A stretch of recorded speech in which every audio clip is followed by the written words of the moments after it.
তৃণমূলের টাকা খেয়ে ও বাংলা পক্ষ নাম দিয়ে বাংলা প্রেম দেখাতে। ওর ব্যাপারটা কি? ওর ব্যাপারটা হচ্ছে ওর রাগ হচ্ছে বিহার, ইউপি, গুজরাটি।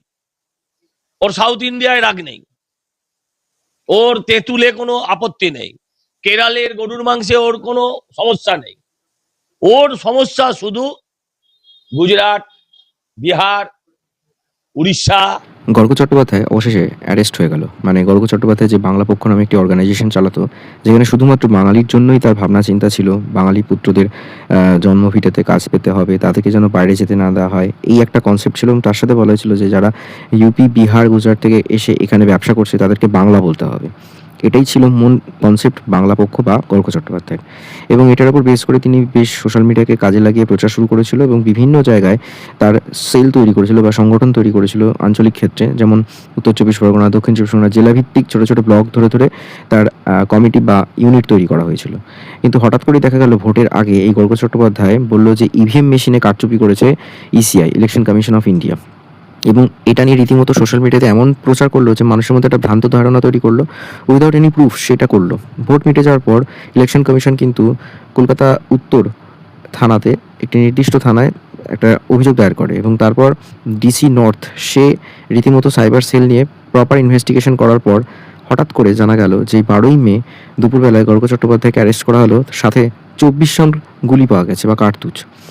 আমি মানলাম যে তিনি একটা সমাজসেবা সংগঠনের কাজ করছেন, আমি মেনে নিলাম যে এতদিন ধরে তিনি বলেছেন যে বাঙালিদের বাংলায় কাজ পেতে হবে এবং বাংলায় যারা কাজ করবে বা ব্যবসা করবে তাদেরকে বাংলায় কথা বলতে হবে, দোকানে হিন্দি বা ইংলিশ ব্যানার লাগানো যাবে না, বাংলায় ব্যানার লাগাতে হবে, এই সমস্ত ভাবনা চিন্তা পোষণ করা হয়েছিল।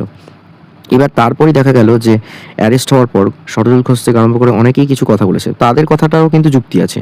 যখন বাংলা থেকে বা বাঙালিরা বাইরের স্টেটে যাচ্ছে, তারা হয়তো হিন্দিতেই কথা বলছে কমিউনিকেশনের জন্য, মানলাম। কিন্তু কখনো দেখেছেন যে বাইরের স্টেটের মানুষজন বাঙালিদের সাথে খারাপ ব্যবহার করছে? তারা যদি জানতে পারে যে বাংলায় তাদের ভাইরা বা তাদের আত্মীয়রা যদি ব্যবসা করতে এসে তাদের উপর অত্যাচার করা হচ্ছে, তখন অটোমেটিক বাঙালিদের প্রতি একটা বিদ্বেষ তৈরি হবে এবং এই জিনিসটা কিন্তু বাইরের স্টেটে হবে। তখন প্রচার হবে এটাই যে বাঙালিরা বাইরে গেলে তাদেরকে বাইরের স্টেটের লোকেরা খারাপ কথা বলছে। এটাও তো ফ্যাক্ট যে সাউথ ইন্ডিয়ান যারা রয়েছে ম্যাক্সিমাম যারা ব্যাঙ্গালোরে কাজ করতে যাচ্ছে, কই বাংলা থেকে তো বহু মানুষজন ব্যাঙ্গালোরে কাজ করতে যায়। কখন তিনি আটকাতে পেরেছেন যে না এখানে কিছু করতে হবে, ইন্ডাস্ট্রি নিয়ে কিছু করতে হবে? তখন তো সেটা বলেনি।